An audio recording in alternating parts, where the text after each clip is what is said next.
It started with a horrifying discovery: the body of a young woman viciously beaten and strangled.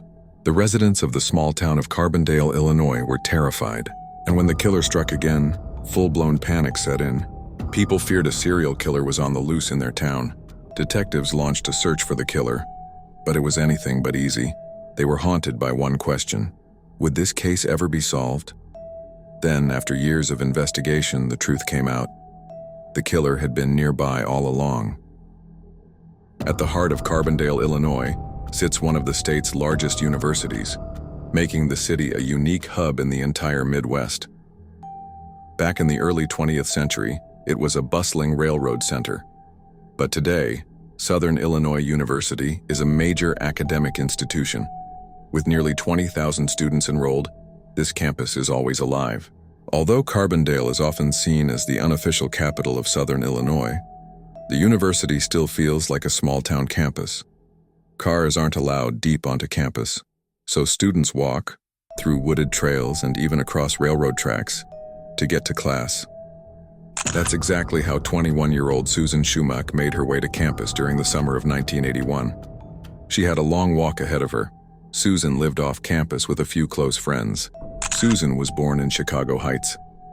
Her parents worried about her being so far from home, but Carbondale felt like a safe, quiet town. Driven and ambitious, Susan was determined to chase her dreams. She worked at the student radio station as a sales rep, and everyone who met her believed she was destined for success, no matter where life took her. It looked like everything was falling into place for Susan Shumake.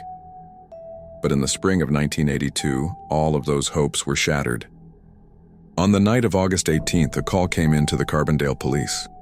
A college student was deeply concerned about her roommate, Susan Shumake. She told officers that Susan had attended a university meeting earlier that evening and was supposed to be home by a certain time, but she never showed up. That wasn't like her. Susan always let someone know if she was running late. While police take every call seriously, they also know that students sometimes lose track of time. So at first, Susan's disappearance didn't raise any red flags. But when she still hadn't come home by breakfast, officers knew something was wrong. They headed to the university and began searching the surrounding area, starting where she was last seen. Officers scoured wooded trails and nearby creek beds, but found nothing. That's when officers decided to speak with one of Susan's colleagues from the campus radio station. She confirmed that Susan had been at the meeting, but it had been relocated to the station's office inside the women's dormitory. After the meeting, Susan told her she was heading toward the student center. She took a path students casually referred to as the Ho Chi Minh Trail. The trail got its nickname during the Vietnam War. Known for its rough terrain and isolation, it had a reputation for danger. Could Susan have run into trouble on her way back to the student center? Around midnight, officers made their way down the wooded trail with flashlights in hand. They noticed the grass along one side had been trampled, as if someone had gone off the path. About 30 to 40 feet in, they found her. Susan Shumake's body lay in the brush. Her jeans and underwear had been pulled down to her ankles, a clear sign of sexual assault. The cause of death wasn't immediately known, but this was clearly a homicide. It appeared Susan had been knocked down right on the trail, then dragged off into the woods. Investigators were able to trace her final steps, but the biggest question still had no answer. Susan had been dead for over 36 hours. Her body had already started to decompose, making it impossible to determine a clear cause of death at the scene. There were no obvious clues at the crime scene, and police could only hope the autopsy would reveal something, anything, to point them in the right direction. But before they could move forward with the case, officers had to do something even harder: deliver the news to Susan's family. Her loved ones were devastated. Her father and uncle made the heartbreaking trip to identify her. It's hard to imagine the pain they endured in that moment. While Susan's family struggled to cope with the unthinkable, police launched a full investigation. It could have been a random act of violence, but was there someone in her past who raised red flags? Soon, investigators learned that Susan had a boyfriend.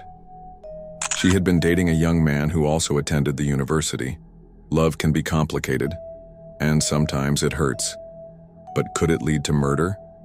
To find out, investigators brought in Susan's boyfriend, Jake McKinnell, for questioning. But after speaking with him, detectives quickly learned that Jake couldn't have been the killer. He had a solid alibi. He was in Colorado, hundreds of miles away from the crime scene. It seemed like no one had a reason to hurt Susan. No jealous exes, no enemies. Detectives began to wonder, had she simply been in the wrong place at the wrong time? When they considered the possibility that her killer might have been a stranger, their focus shifted to recently released sex offenders. One name stood out right away. Just 4 months earlier, a local man named John Paul Phillips had been released early from a nearby prison. People in town knew exactly who he was and what he was capable of. John Paul had a long, violent history. Back in 1976, he was sent to prison for abducting a young woman and brutally attacking her boyfriend, beating him and tying him up. The couple survived, but police believed Phillips was also behind 2 unsolved murders of women in the area. Those crimes, investigators believed, had taken place before his first arrest. Both murders had been carried out in a similar fashion, and John Paul Phillips lived just blocks away from the victims. Like Susan, both women were young and attractive. Police believe John Paul's first known victim was a quiet, reserved student from the University of Illinois, a young woman named Teresa Clark, originally from Chicago. She was found naked, her throat slashed. She had been stabbed multiple times and her body left a trail of blood as the killer dragged her into the bathroom. The killer then washed her body, removing any trace evidence. Police were left with a brutal scene and almost no clues to go on. The same nightmare repeated a year later when 24-year-old student Kathleen McSherry was found dead in her apartment. She had been raped, and her throat was slit, just like the victim before her. Once again, the killer left behind no evidence, no fingerprints, no DNA, nothing. Police were convinced John Paul Phillips was behind both murders. And after Susan's death, investigators feared he had struck again. But suspicion alone wouldn't be enough to put him behind bars for Susan's murder. Detectives needed hard evidence, something undeniable. The autopsy results gave detectives their first real glimmer of hope. They confirmed that Susan had been struck in the head and face, and that before she died, she had been strangled and sexually assaulted. The medical examiner was certain Susan had been strangled with bare hands, but the autopsy revealed something else, something that could finally move the case forward. 2 hairs were found that didn't belong to Susan. One was found on her body. The other appeared to be pubic hair. Investigators also collected a semen sample, but in 1981, forensic technology couldn't do much with it. Still, those hairs could be the key to identifying her killer. With new evidence in hand, detectives tracked down John Paul Phillips at his father's construction business. As expected, the suspected serial killer wasn't exactly thrilled to see them. They asked him directly, did he have anything to do with Susan Shumake's death? Phillips denied everything, but one detail caught the detectives' attention. He had visible scratches on his face. Knowing that Susan had fought back against her attacker, detectives zeroed in on this new lead. When detectives asked John about the scratches, he claimed they were from a friend's dog, said it had jumped on him while they were playing. But the story didn't sit right with investigators, especially when John Paul admitted he'd been working at a construction site near campus the very day Susan was killed. Even by his own alibi, he was dangerously close to the crime scene. Detectives asked Phillips for hair samples. He reluctantly yanked out a few strands, clearly not eager to cooperate. From his attitude alone, it was hard to believe he was innocent. He already had a violent record, and everything about him screamed guilt. But the problem was, there still wasn't enough evidence to make an arrest. So Phillips walked free. Determined to break his alibi, detectives tracked down the friend whose dog supposedly scratched Phillips. They found him, and his answer changed everything. He said his dog had never scratched John Paul Phillips. Now detectives were sure they had their man. But then came a twist. The hairs collected from Susan's body didn't match John Paul Phillips. Detectives were thrown. The lead that had looked so promising suddenly collapsed. Still, they confronted Phillips with the fact that the dog owner had denied his story. And just like that, he changed his story. Actually, he said, I was with another friend. We were shooting rifles, and the scope hit me in the face. Phillips claimed he lied because he didn't want to get in trouble for shooting. He was afraid he'd end up back in prison. His friend backed up the story, but detectives still weren't convinced. After all, John Paul had been on campus the very day Susan was murdered. And with the possibility that the hair analysis could be wrong, Phillips remained their prime suspect. Just when it seemed like the case was going cold, Carbondale police made a discovery that could change everything. About a quarter mile from the Ho Chi Minh Trail, officers found a large red duffel bag. What was inside immediately caught their attention. Inside the bag were prescription medications issued by the pharmacy at a correctional facility in Chester, Illinois. The name on the label? Daniel Wollison. Detectives were immediately on alert. They contacted the Department of Corrections to learn more about Wollison. Turns out, he had served time for burglary and had been released just 3 months earlier. Even more concerning, he was now living in Carbondale. For detectives, that was more than enough to consider him a suspect. Detectives learned that Daniel Wollison was staying at a cheap motel, and they went straight there to question him. He was visibly nervous, avoiding eye contact, fidgeting. The former inmate claimed he'd been living under a bridge in the woods, about a mile from the crime scene. Wollison told detectives he left the bag in the woods because he didn't want his co-workers to know he'd been kicked out of the motel, that he was homeless.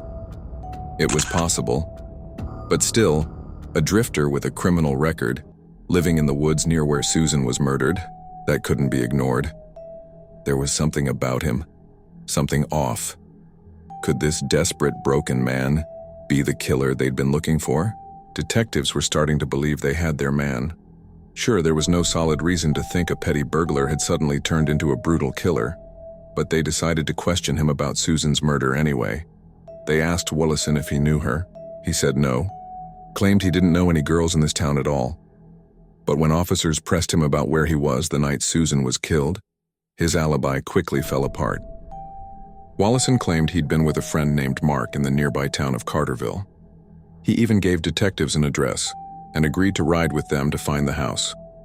But things didn't go as expected.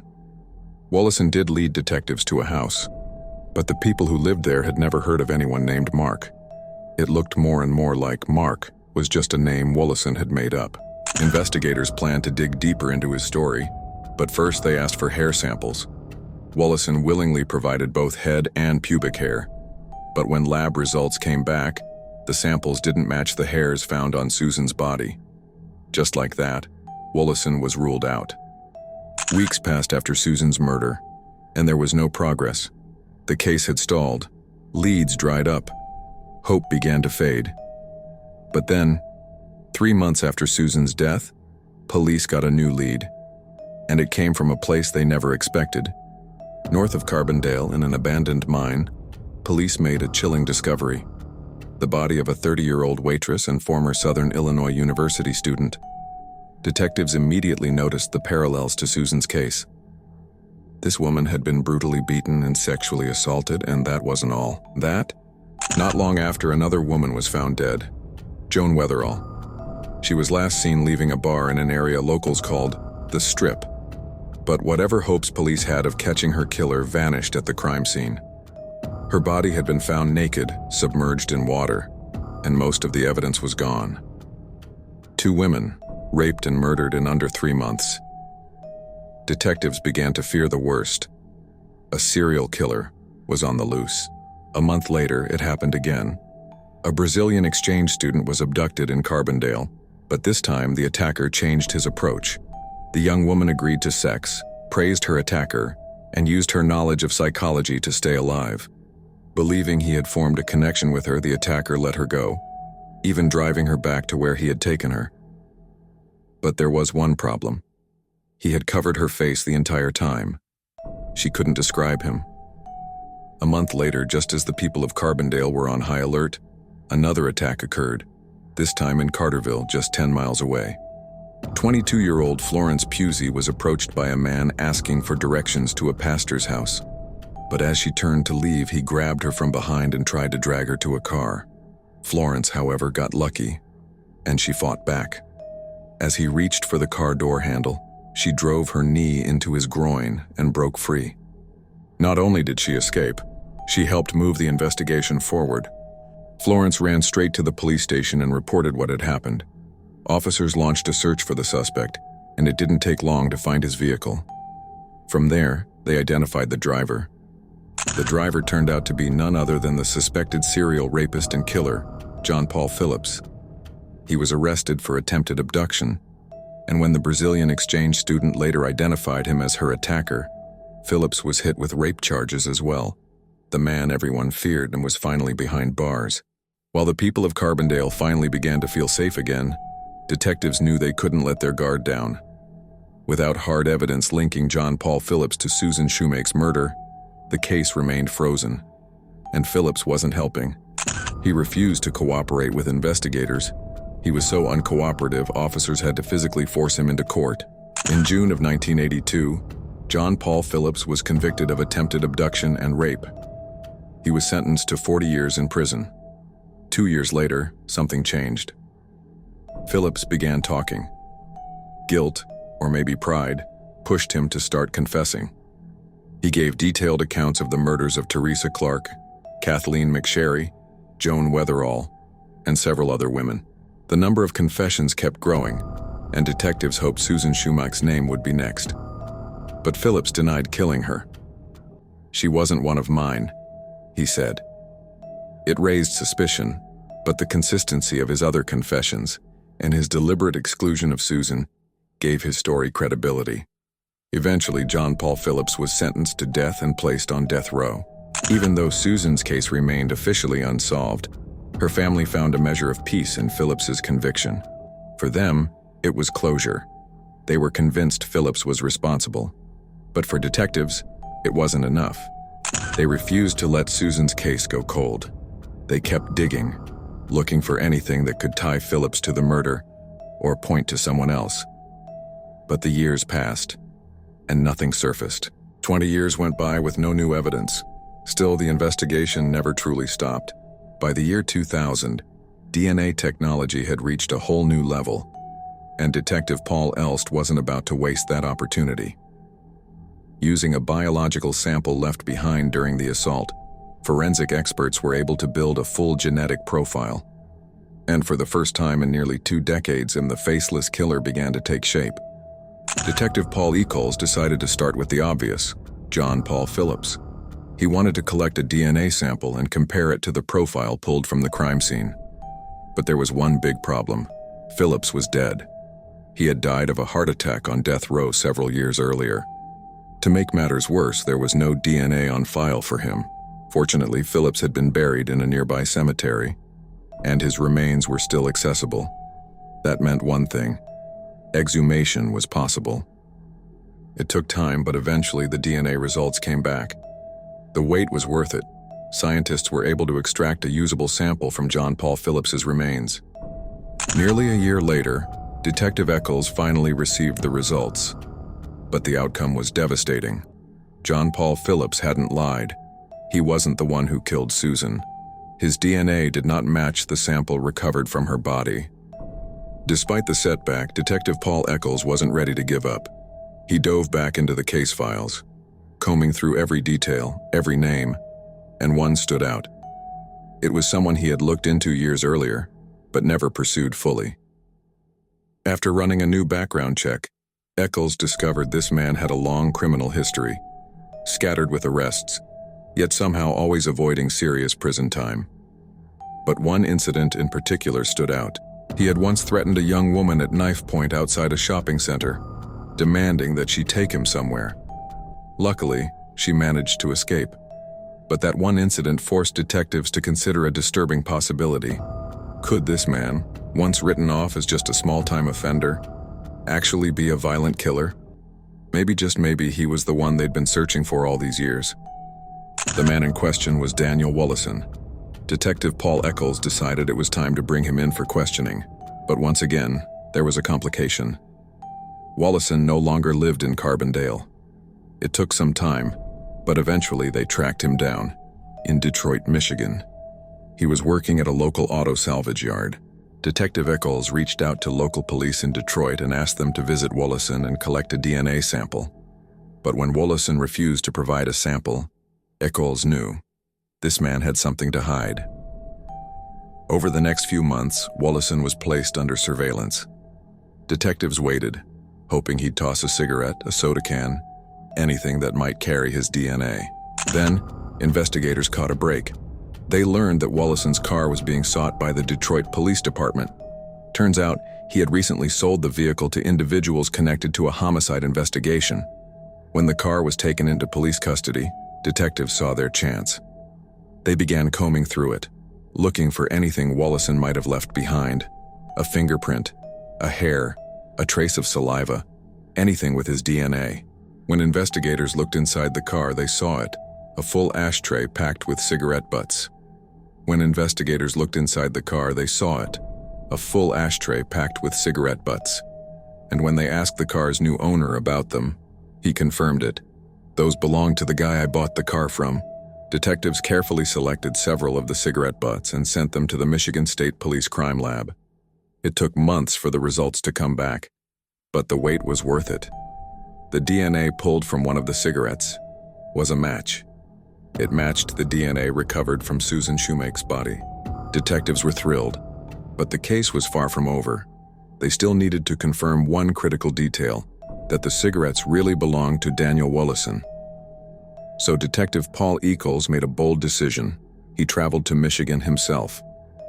There, at a local salvage yard, Eccles found Daniel Wallison, completely unaware of what was coming.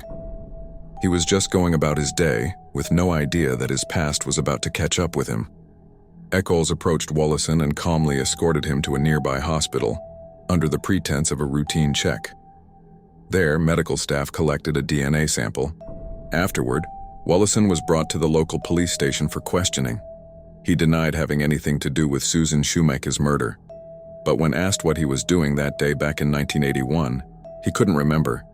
Detective Eccles couldn't get a confession out of him. But Daniel did admit to one crucial detail. He had been in those woods the day Susan was killed. Combined with the other evidence, that admission was enough to secure an arrest warrant. 23 years after Susan Shumake's murder, Daniel Wallison was officially charged. Not long after, the DNA results came in, and they left no room for doubt. His DNA was a match. It was the same DNA found on Susan's body in 1981. 2 years later, on March 17, 2006, Daniel Wallison was found guilty of first-degree murder and sentenced to 40 years in prison. Under the laws in place back in 1981, that was the maximum sentence he could receive. Although Wallison never confessed to killing Susan Shumake, detectives believe they finally know what happened that tragic day in August of '81. To reach the student center, Susan took a shortcut known among students as the Ho Chi Minh Trail. Her decision to save a few minutes turned into a tragedy when she crossed paths with Daniel Wallison, a recently released convict. Most likely he was lurking along the trail looking for someone to rob. But when he saw a young, beautiful woman walking alone, everything changed. Daniel saw someone small, vulnerable, someone he could overpower. That's when the decision was made. He would rape her. But Susan wasn't going down without a fight. Wallison tried to overpower her, choking her in an attempt to gain control. In the struggle, he went too far and killed her. And once she could no longer resist, he finished what he had started. This is the only known rape and murder committed by Daniel Wallison, but detectives suspect there may be more. It's hard to believe that August 17, 1981, was the very first time he acted out such violence. For 23 years, Daniel Wallison lived free, never held accountable for Susan's murder. But the technology that didn't even exist when he killed her finally caught up to him. Though Susan Shumake's case is now officially closed, the city of Carbondale continues to honor the memory of the bright young student whose life was stolen far too soon. The infamous Ho Chi Minh Trail is gone. In its place now stands the Shumake Memorial Walkway, a quiet path of remembrance, a reminder of what was lost, and of a community's promise to never forget. What do you think about this story? Let me know in the comments. I read every single one. And don't forget to subscribe to the channel for more true crime cases like this one. Thanks for watching. And as always, this isn't goodbye.